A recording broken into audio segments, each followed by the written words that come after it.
분양으로 엄청나게 관심을 끌고 있는 지역이 있죠. 비규제 지역은 아니지만 로또 분양이라고 하면서 엄청나게 띄우고 있는 지역이 있다. 그 분양 단지에 대한 분석이랑 거기가 이제 비규제 지역 풀리고 나서 일부 지역 제외하고 비규제 지역 풀리고 나서 가격이 또 이상하게 오르고 있다. 이런 이야기가 나오고 있는 지역을 만나보시겠습니다. 남양주입니다. 강북의 판교라고 하죠. 남양주 아파트가 20.6% 올랐다. 올 들어 경기도 상승률 1위. 문제는 뭐였어요? 작년에 부산, 일산, 남양주 요 세 지역이 어떻게 됐어요? 조정 대상 지역 해제했죠. 그리고 지금 여파가 나타나고 있다. 왜 집값을 억제해야 될 텐데 왜 해제해가지고 저쪽으로 자금이 쏠리도록 만드냐, 이런 비판을 많이 받을 수 있죠. 저희 유튜브에 와가지고 무조건 뭐 정치권 옹호하고 있고 민주당 스피커 역할을 하고 있다. 아니, 스피커를 할 거면 조금 유명한 사람을 내놓든가. 많잖아요. 저기 뭐 기자 출신이든 교수 출신이든 국회의원 출신이든 많잖아요. 그런 사람들. 그런 거 아니에요. 저는 비판할 건 비판해요. 왜 저기 세 군데 조정대상 지역 풀었냐? 제가 몇 가지 비판하는 거 있잖아요. 임대사업자 너무 과했다. 소주성 너무 성급했다. 조정대상 지역 왜 풀었냐? 임대차 3법 같은 경우도 3+3 갔어야 된다. 2+2로 해서 생기는 문제점들이 있다. 신규에 대해서는 왜 상한제를 적용 안 하냐? 임대사업자 화를 시켜놓고서 임대사업자를 말소시켜야지. 임대사업자 화가 안 되는데 임대사업자 말소가 되니까 그걸 가지고 지금 심리 조장해서 전세가 띄우고 있지 않냐. 비판할 건 비판하고 있어요. 정치적으로 몰고 가죠. 전 부동산적으로 이야기하고 있어요. 경제적으로 이야기하고 있고. 제가 전 정부를 비판하는 이유도 뭐예요? 가계부채 엄청나게 높아졌고 바젤3 도입되는데 거기서 초이노믹스를 해가지고 가계부채로 경제성장률 높여봤자 가게는 더 죽어가고 건설사들만 크기 때문에 장기적으로 경제에 안 좋아졌다, 이 얘기하고 있잖아요. 이게 민주당 스피커예요? 초이노믹스가 안 좋아졌다는 거는 데이터로 다 나오는데 저는 통계상으로 나오는 것들에 대해서 이야기하고 있어요. 그래서 이 통계상이 왜 이렇게 됐고 지금 딱 지금만 해가지고 막 억지로 끼워 맞춰서 하는 게 아니라 오랜 부동산 시장을 지켜봤을 때 부동산은 필수제이기 때문에 투기의 대상이 되면 국가 경제를 말아먹는 일이고, 그렇기 때문에 이것이 투기의 대상이 되지 않도록 정부의 개입이 필요하다 이야기하는 거잖아요. 안 그러면 터지면 어떻게 된다? 튤립버블처럼 터지는 거죠. 그러면 진짜 한꺼번에 훅 망하니까 그 전에 억제하는 거 잘못된 거 아니다. 대출 규제 사다리 끊는 게 아니라 세계적으로 위험 자산에 대해서 버블 낀 것에 대해서 은행의 안정성을 확보하기 위해서 바젤3를 도입하고 있고, 그게 2012년에 도입됐어야 되는데 미뤄서 2018년에 도입됐다. 그러니까 그동안에 가계부채 엄청나게 불어나서 대출 규제 억제하고 있는데 서민 사다리 끊는다 뭐 이런 짓거리 하고 있다. 그러니까 개뿔도 모르는 인간들이 더 모르는 사람들한테 거짓을 선동하고 있으니까 그것을 비판하는 걸 가지고 당 스피커니 뭐 이런 이야기 하는데, 저는 지금 조정대상 지역 잘못되었다고 비판하잖아요. 지금 거대 주거벨트로 탈바꿈하는 남양주 이야기하고 있고. 왜 안 되겠어요? 그쪽이 교통이 불편하니까.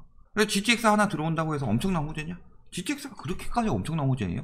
강북의 판교, 광교는 곧 판교고 동탄은 곧 광교고 하니까 동탄은 판교 뭐 이런 식으로 나오고, 이제 강북에 판교 나왔고 이제 강서에 판교 나와야 되고 뭐 다 나와야 되죠. 그냥 서남 쪽에도 판교 나와야 되고 충남의 판교, 충북의 판교, 경상도의 판교, 전라도의 판교 다 나와야죠. 다 나와야죠. 뭐만 하면 다 저기랑 비교해가지고 판교급 성장할 수 있다라고 해서 팔아먹으려는 업자들의 수작이다. 언론과 위치도 보면 어때요? 남양주 지금 별내 다산 들어왔죠. 그리고 왕숙이 들어올 예정이다. 그리고 뭐 진접이나 호평 같은 데들 어느 정도 형성되어 있는 곳이 남양주다. 그 외적으로는 별거 없죠. 사실 지금 가장 인기 끌고 있는 곳 어디예요? 요 아파트 별내 스타 아파트 하면서 초역세권 아파트 이야기 나오고 있죠. 그러면서 인근 8억 전용 118 44평짜리가 8억 3천인데 여기 굉장히 저렴하게 나오고 있다. 35평이 5억 5천에 나오고 있다. 뭐 로또니 어쩌니 이야기하고 있죠. 근데 문제는 요 8억 3천짜리 호가는 뭐 9억 5천에 나오고 있다고 하는데 이러다가 최근에 갑자기 오른 거예요. 풍선효과 운운하면서. 그러니까 사실 저게 올바른 시세는 아니죠. 아파트? 아니죠. 주상복합이에요. 주상복합 아파트라고 하면서 아파트의 기능을 어느 정도 갖추고 있는데 주상복합이다. 그리고 분상제도 적용된다. 요거 기억해 두셔야 되죠. 분양가 이 정도로 형성되어 있습니다. 언제부터 이게 저렴한 가격이었죠? 남양주에서 분양가 비교해보면은 2017년 분양했을 때 4억, 2018년 분양했을 때 5억, 그리고 뭐 지금도 5억 중반 해서 뭐 저렴한 것처럼 보이죠? 여기서도 이렇게 올랐고 차츰 오르는구나. 차츰 오를 이유가 없는데 교통 들어온다고 해서요? 교통 들어오는 호재 있죠. 근데 올해 갑자기 저렇게 오를 이유는 없었죠. 로또는 아니라는 거죠. 거기다가 요 아파트는 너무 쉽게 생각하고 사면 안 된다. 여기가 평균 5억 3천 4월에 5억 3천 정도 하고 유지되고 있다. 요거랑 비교해보면은 저렴한 가격이냐? 아니죠. 요것도 신축인데. 그리고 가장 문제가 되는 점은 주상복합이라는 거예요. 주상복합. 택지지구에 들어가는 게 아니라 상업지구에 들어가요. 요거는 그래도 상업지구에 들어가는 주상복합 치고는 용적률 적게 만든 편이긴 한데 용적률 거의 300%죠. 아파트 값은 왜 오를까요? 다른 거랑 다르게. 생활 편의성? 그런 것도 있죠. 근데 가장 핵심은 뭐예요?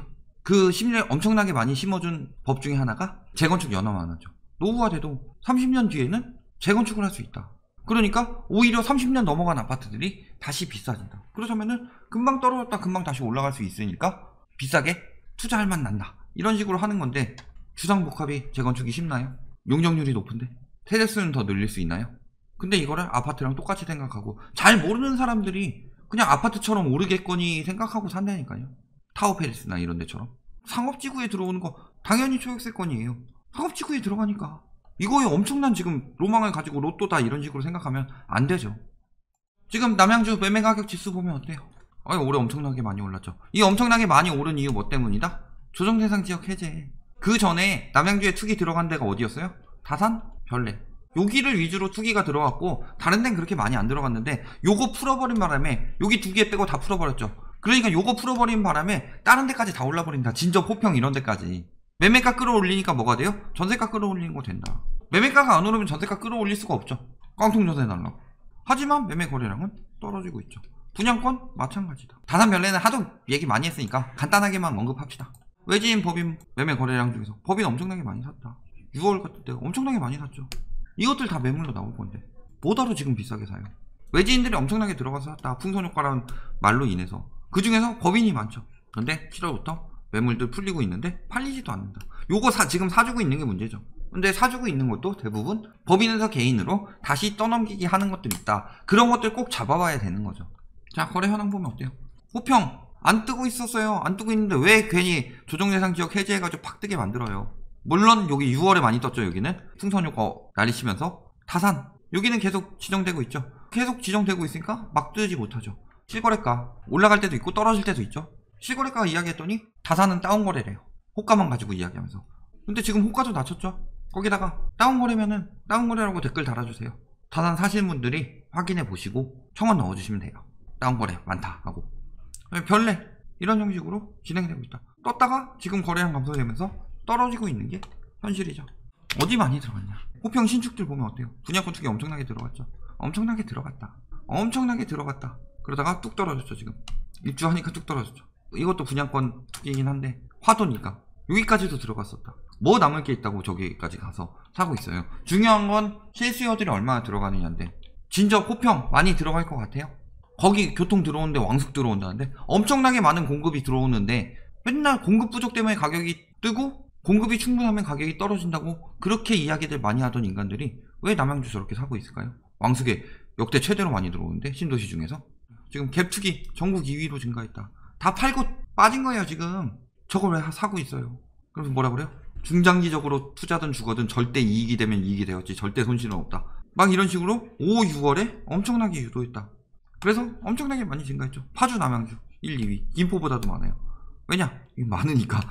자, 그 다음에 덕소, 호평 막 이런데 갭투기 하는 거 보면 지금 갭투기 할 때예요. 그때야 뭐 저 말이 통할 수도 있죠.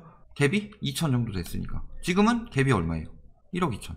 호평 갭이 요때는 좀 이상했지만 갭 요것도 몇천으로 가능했는데 지금 어때요? 1억 1천. 요때 갭 4천이면 됐죠. 지금 어때요? 1억 2천. 남양주에 1억에서 뭐 1억 2, 3천 사이까지 주면서 갭 투기를 할 이유가 있나요? 뒤져보면 저 정도 가격이면 서울도 가능한 데도 찾을 수 있을 텐데. 예전에 예를 들어서 마곡지구 들어오기 전에 등촌 방화 가양 이런데 몇천이면 다 됐어요. 많아야 1억. 근데 지금 저기 1억씩 해가지고 갭 투기할 메리트가 있나요? 깡통전세 주의보 떴죠. 그렇다면은 요런 데서 깡통전세가 많이 나온다는 건 무슨 소리예요? 경매 위험도가 높다. 세입자들이 돈 안 돌려주면은 요구할 테고 집주인들은 어차피 전세가가 더 큰데 하면은 경매 넘기는 경우 많으니까. 동탄에서 한번 그런 일이 있었죠. 빌라 다세대였지만. 자, 분양 입주 올해 아직 많진 않죠. 입주 요 정도 될 건데 지금이 기회다 이거예요. 남양주에 10만 3천 가구 예정되어 있죠. 왕숙만 6만 6천 가구. 앞으로 가장 많은 공급이 들어오는 지역 중에 하나고, 특히 남양주 땅덩어리가 어마어마하거든. 근데 별내, 다산, 왕수, 그렇다면은 그 전에 뭐 진접이나 호평 뭐 이런 데가 다 수요 이쪽으로 빨리겠죠. 엄청난 공급이 들어온다. 결론, 별내 분양은 절대 로또 아니다. 거기다가 주상복합이기 때문에 일반 아파트보다 감가상각이 훨씬 더 심하다. 이거 조정대상 지역 해제로 조정대상 지역 해제 왜 했니 묻고 싶은 것이고, 이거 해제 때문에 뜬 거지 사실상 뜰 이유 없고 공급 어마어마하다.